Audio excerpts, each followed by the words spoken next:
जय शिवराय मित्रांनो, आज आपण निघालो आहे पुण्यावरून मोरगिरी किल्ला पाहण्यासाठी. तर आपण आता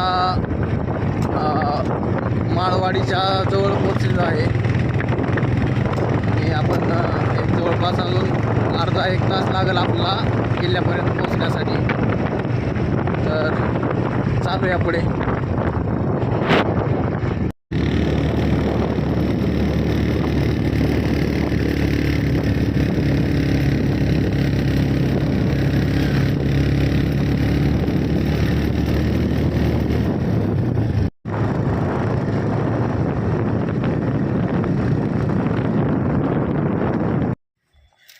तर मित्रांनो, आपण आता मोरगिरी किल्ल्याच्या ट्रेकिंग पॉईंटच्या सुरुवातीला पोचलेलो आहे. या ठिकाणी एक हॉटेल आहे, हॉटेल मोरगिरी म्हणून. तर या ठिकाणाहून आपल्याला समोर असं जायचं आहे, असं वरती जायचं आहे जंगलामध्ये ट्रेक करत. तर आपण आता पुढे चालूया.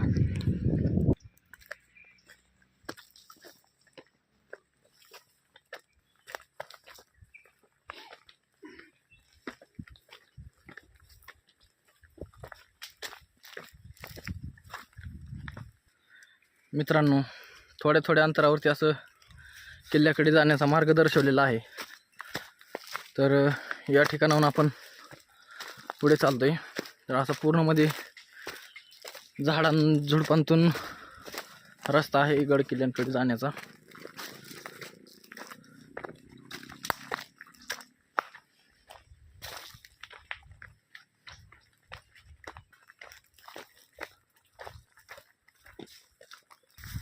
तर मित्रांनो, या ठिकाणी खूप वाटा दिसत आहेत. तर आम्ही पण कन्फ्यूज झालो आहे. पण समोर एक वाट जाते असं मोठ्या डोंगराकडं. तर आपण या वाटेने जाऊया.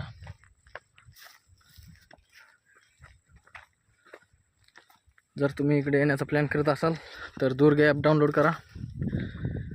त्यामध्ये मोरगिरी किल्ल्याचा ऑफलाईन मॅप डाउनलोड करून ठेवा, का तर या ठिकाणी इंटरनेट नाही आहे मित्रांनो.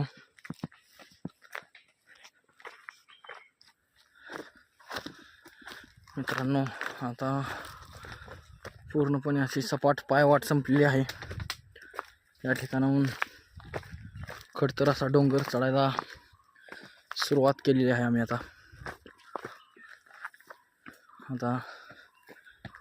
तुम्ही पाहू शकता, रोड खूप खराब आहे या ठिकाणी जाण्याचा. आणि झाडी जास्त असल्यामुळे जरा या ठिकाणी येताना सांभाळून या, थोडी दक्षता घ्या स्वतःची.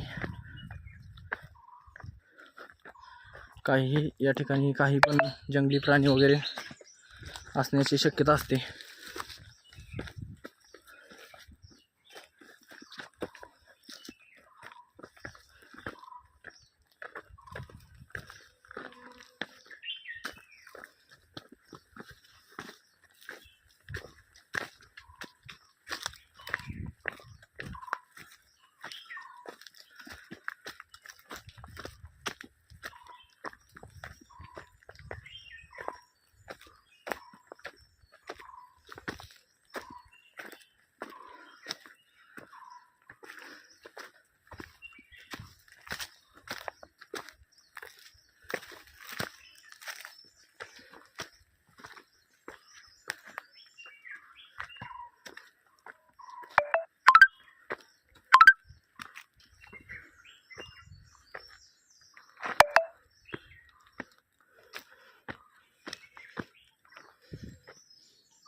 मित्रांनो, थोडंसं वरती चढत आल्यानंतर या ठिकाणी आपल्याला दगडावर ॲरो केलेला दिसतोय. तर या ठिकाणाहून आपण पुढे चालूया. किल्ल्याकडे जाण्याचा मार्ग आहे हा. आणि काही लोकांनी अशी ही निशाणी केलेली आहे, दोरी वगैरे बांधून. आणि समोर झाडाला पाहायला मिळते किल्ले मोरगिरीची पाटी. या ठिकाणाहून आपण पुढे चालणार आहोत आता.